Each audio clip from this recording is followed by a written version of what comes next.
Into our next chat because we're looking at the role of the theatre trio, in fact, igniting the Soweto stage with 3 productions: Phakathi, Broken, Azania and The Pit. They all perform as students of the transformative Onalerona Arts Academy. Each production dives deep into societal realities, unearthing hidden truths, sparking powerful dialogue as well as conversations at large. But perhaps to share a little bit more about these, we're going to be joined by founder, artistic director of the Onalerona Arts Academy, Lebohang Moroe, as well as international award-winning performer Ikobeng Moatlhodi. Good morning to both of you, and thank you for your time. Good morning, and thank Lebohang, it's such an important initiative. If we're looking at the impact, just the impact it's had at large, not only for the community, but in flying the flag high for our nation. Tell us a little bit more about this feat and what's been achieved. First of all, thank you very much for welcoming us.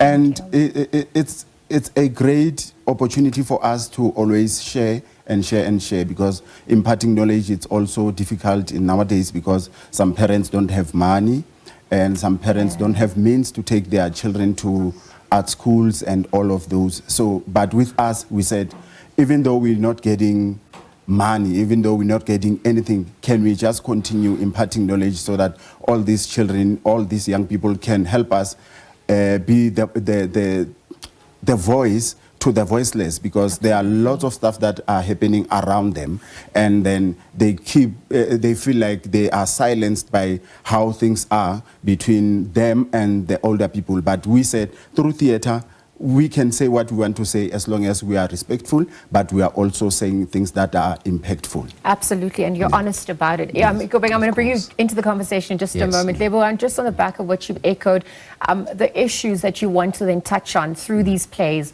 they're very important. And perhaps you could expand a little bit further about that conscientizing as well. Yeah, with everything that we do on a daily basis, with me for an example, from Free State, Ikobeng from Soweto, and somebody from KZN and everywhere. When we meet, if we had to share a pot of stories, we're going to find that our themes are intertwined or interlinked, meaning there are things that are happening from his end, my end, and the other person's end. So we looked at how can we tell these stories that are overlooked, stories that are not spoken of on daily basis. We said we're going to have themes like themes with questions like what does it mean to be an African?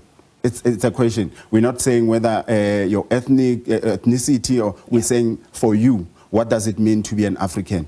And then what is it that we observe on daily basis that happens, whether it deprives us the chance to be who we are, or it gives us an opportunity to continue being who we are. Yeah, so it's about ideology and agency, but also Afrocentric approaches. Ikobeng, I want to bring you then into the conversation. Broken, Azania. Tell us about that creative process for you, and also the need to explore what's broken. I think Azania is broken. We can a bit agree, but I think doing with Broken Azania is that I wanted to explore the issue of immigration, illegal immigration, that is increasing, growing currently now. So I wanted to talk about that, explore love, because there is always 2 sides to every story, or 3 sides to every story: your truth, my story, your story, my story, and the truth. I just want to lay it out there and spark a conversation to say who is wrong, because as a storyteller, I'm not supposed to be taking sides. I can only do is to lay facts, and then people will then have a conversation that who is wrong and who does that.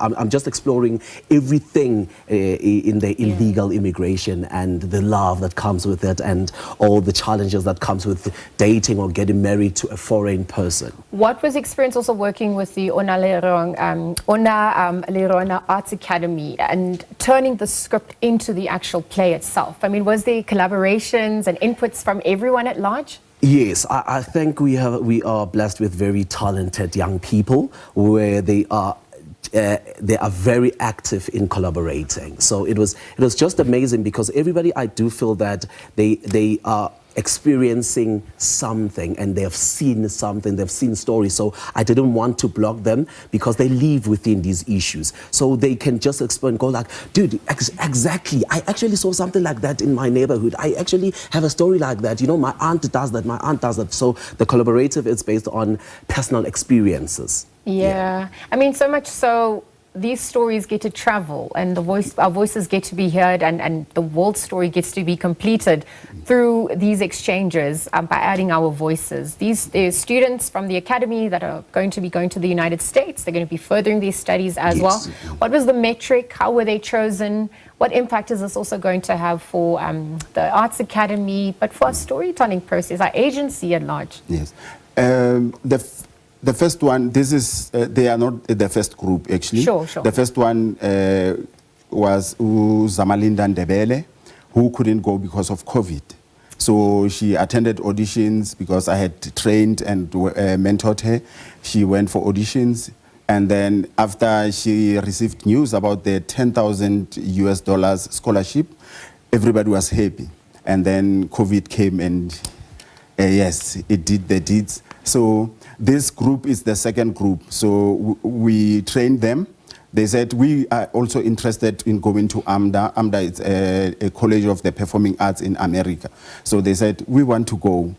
Then out of all the numbers that we have of students, they said, we want to go. We said, okay, what is it that you want to do? Because we can't take you to something that we can also offer here in South Africa. Yeah. They said, but it's unique because it looks into 4 years and all that. So we said, okay, let's train them. We trained them. They went for auditions. They passed the auditions. They waited and waited and waited. And later they got the good news that they are in and they got accepted with those scholarships. Sure. And that's how they continue to fly the flag high. Yes, Just very yes. quickly, where and for how long is it showcasing? If we're telling stories, or we're going to continue to tell stories that aren't told, Yes. what's on the cards? What else do you want to explore? I think after here, obviously, we're going to do a musical theatre. I think we're going to get into that because what we want to do is to have our students explore different kinds of theatre, whether it's physical theatre, whether it's contemporary, whether it's everything that has to do with physical theatre pieces, you understand? So basically after here we are doing something else which has to do with the musical theatre. Okay. So yeah. All right, wishing all the best of luck. Lebohang, just remind us how long it's running for. If people want to also contact you, how do they go about doing that? Yes. For now, we're doing only a one night thing. So it's on the 12th of July at Soweto Theatre. Tickets are only $200 for the 3 shows. Yes. And you can go to Soweto Theatre to buy the tickets at the box office, or you can also go to web tickets and buy them online. One night only. You must give the people what they want. I'm sure there's going to be an encore and people are going to ask for more. But thank you to both of you for joining us and congrats.